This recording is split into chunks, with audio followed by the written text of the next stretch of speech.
बहिन छिनरा देवर होली में तोर काम कैसे चली। बहिन छिनरा देवर होली में तोर काम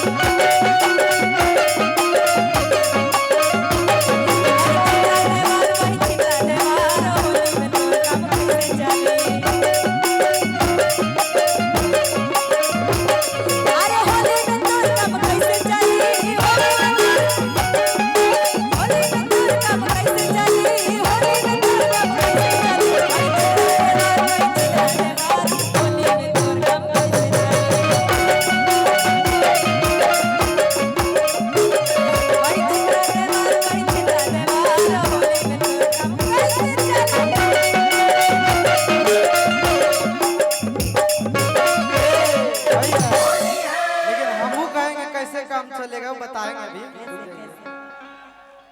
कि रंग वाले के जान रंग वाले के जान होली में अपन दोनों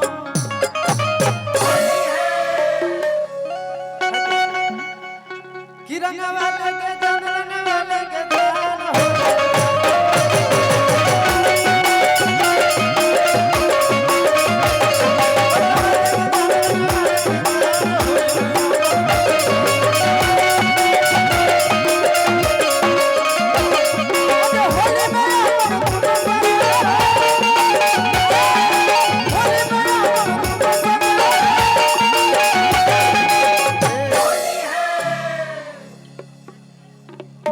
सब गैया खोल के कर दे बोदान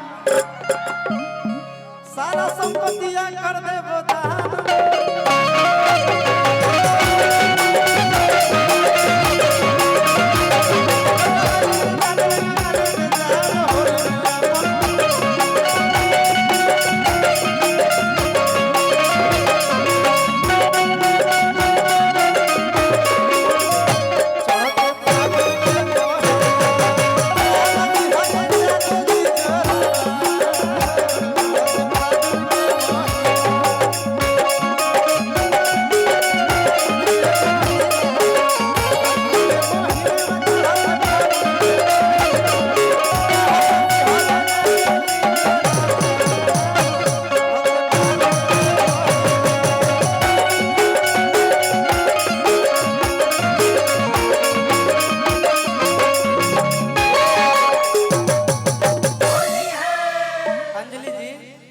अभी मेरा एक गाना अभी लेटेस्ट बहुत ज्यादा